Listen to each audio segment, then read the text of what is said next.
Hey, Kevin, hope you're doing well this morning. Obviously, you were able to get Jack back some action against Boston College. Just watching the tape back, how do you evaluate what you saw from him?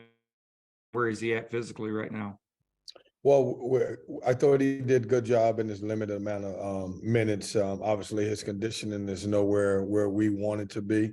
We literally threw him in a couple practices last week, and I was very cautious, so I didn't let him have many reps and didn't know how the game was going to go, whether we are going to put him in or not. But he came out of the game feeling well. The crazy thing you could, with his type of injury, a wrong movement in practice or anything else could kind of set you back a little bit. But it was really good to get him back out on the floor. You'd kind of forget how well he could rebound the basketball in a little bit amount of time. And I think he made a couple threes, so it was refreshing to see him back out there. And just to follow up, prior to that game, Jarkel had a couple of off-night shooting. Did you have a sense going in that he was going to be able to give you what he gave you against Boston College? Well, I thought he played James against two really unique defenses that can make guards struggle at times. But I don't worry about him or Taquavion, because I know both of those guys will kind of figure it out. And but it was really good to see him play really good basketball. He was back to playing Jarkel Joyner basketball, driving the ball, and he's really at his best when he's getting after it on the defensive end, and that kind of motivates him on the offensive end. Thanks, Kevin. Yep. Corey Smith, go ahead. Kevin, kind of piggybacking off the Jack Clark conversation, is there any update at this point on Dushan and where things stand for him? It's not. I mean, he's not available, Corey. I've said before, and I want to be realistic about it. I'm not even sure if it's, if he's going to return this year. I mean, his injury, he's going back and forth. It was the same thing that he did last year at Utah. And sometimes when you injure the same body part a couple times, it takes a little bit longer. So we're hopeful, we're grateful, but I wouldn't, I don't know where that's going to end up at. And kind of as a follow-up to that, has there been any thought process of, looking into where things might stand for things like a medical waiver for him? We haven't, and just because we want to keep everything positive, where there's an opportunity that maybe he will play towards the end of the year. That's something that obviously could be on the table if he does not. But right at this point, we have not. All right, last thing for you. Sorry. I wanted to look at the Syracuse matchup too. Obviously, you guys have played well in the past against the 2-3 zone. What types of things does your team need to do to be successful against the zone 2? Well, I mean, you obviously you have to shoot the ball well. I think you have to move the ball well and do a good job. And one of the things is try to get into some type of transition so you don't have to play against that set defense the entire night. But as I've said this on this call plenty of times, they are the golden standard for the 2-3 zone, and they do such a good job at it, and they kind of adjust to what you're doing. So I think you got to give different looks and put people in different places. But certainly one of the ways you can beat it is you got to shoot it, and that's not easy to do. Thank you, Kevin. Thank you. Royal Howell, go ahead. Good morning, Coach. How we doing? Good morning. Coach, how shocked was Taquavion when you came into the locker room and told him that he had reached his 1,000-point threshold following the win? How shocked was he? Well, I think he was shocked, but I mean, as far as he was concerned, he probably thought he had 3,000 points at that point. I probably was low for him. He was happy, the great thing about him, one of the reasons he's back here is because he's such a great kid and he enjoys the process. But I want you to think about what he's done. Not even finished his sophomore year to score 1,000 point and counting. Great kid, but Royal, he was excited. He was happy. And I think what was refreshing to me that his teammates were just as happy for him also. How did you challenge your team, Coach, after the Virginia loss? I believe the 50 points were the lowest that you've scored all season. But you all had a nice response, came out, dropped 92, 30-piece BC. How do you think the challenge of your team this week prevailed for that matchup previously? Well, I think we made shots. I mean, when you look back at the Virginia game, I thought we had some opportunities that we left on the rim. We missed a few layups. We missed some open shots. And when you're playing against a great defensive team at home, you got to have every basket.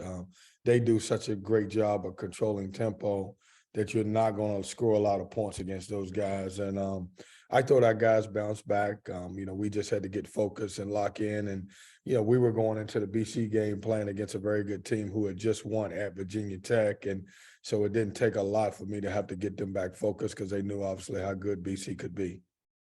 Thank you, Coach. Thank you. We'll go to James Henderson again. Yeah, Kevin, you guys ended the Boston College game, I think the last 4 minutes playing some zone. You've played it very sparingly this year. Is that just getting out of that game? Just want to get a look at it? What was up with that? Oh no, we're going to 2-3 zone for There you go. Yeah. Okay. That's anybody that's scouting us got to understand that we have that zone package and we'll pull that out at any moment now.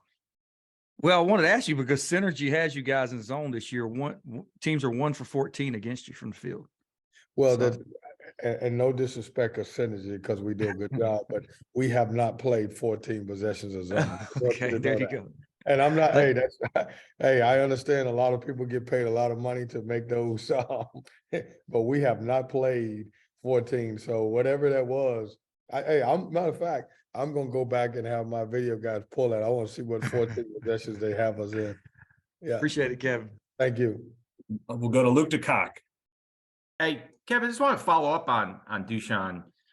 He'd been out before games, working with Torn and doing things like that. Was there some sort of setback, or is this just the process taking longer than it looked like it might at one point?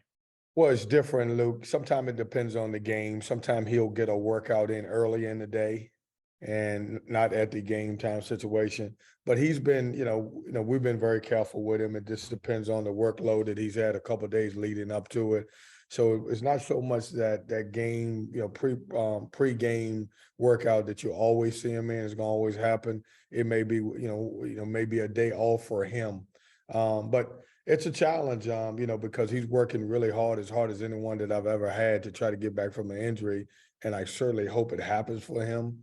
But it's going to be a challenge. And, I don't want the expectations to be, hey, he's definitely coming back, because I would say, it's probably 50-50 at this moment. We've got a Kip Coons. Hey, good morning, Kevin. Kip, how you doing? Saturday, I'm good, thank you. Saturday, you get to your 20th win of the season, and after last season, that represents such a dramatic turnaround in your fortunes. What did it mean to your players and maybe your program to reach that level? And it's only mid-February right now.